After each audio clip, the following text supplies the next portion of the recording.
Manufacturing iPhones in China isn't about cheap labor anymore, it's about something far more valuable. And what Tim Cook just revealed about this completely changes how we should think about global manufacturing. That's fascinating. What exactly did Cook say about it?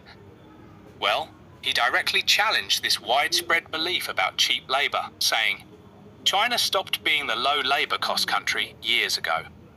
But here's what's really interesting.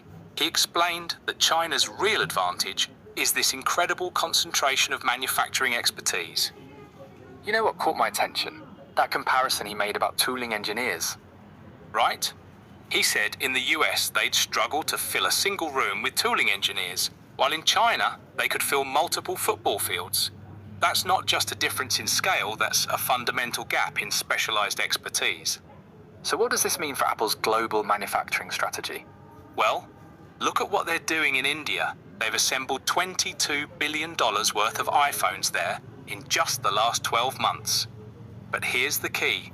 They're not trying to replicate China's model. They're building something complementary, developing different capabilities. That makes me think about how manufacturing expertise develops differently in different regions. Exactly. And it's fascinating when you look at historical parallels like Japan's transformation from being seen as a copycat manufacturer in the 1960s to becoming a global leader in precision and quality. That took decades of focused development. And now we're seeing Trump pushing for Apple to bring manufacturing back to the US. Yeah, and that's where it gets really interesting. Apple has committed $500 billion in domestic investment over the next 4 years. But they're being smart about it. They're not trying to replicate what they have in China. They're investing in areas where the US already has strengths. Like innovation and design? Precisely. And what's fascinating is how this ties into Cook's comments about precision manufacturing. These aren't just assembly lines, they're centers of innovation in manufacturing technology.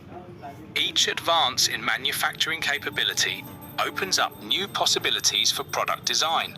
That's quite different from the traditional narrative about global manufacturing. You know what's really striking?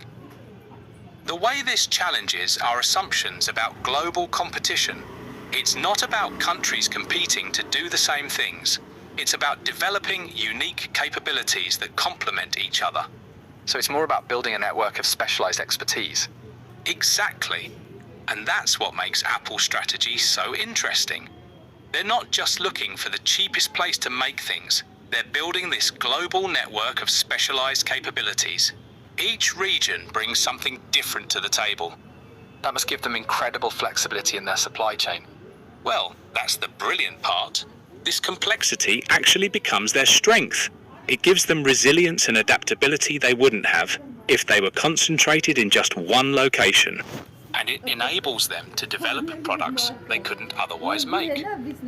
Looking ahead, what does this mean for countries trying to develop their manufacturing sectors? The key lesson is that it's not enough to just offer tax incentives or cheap labor.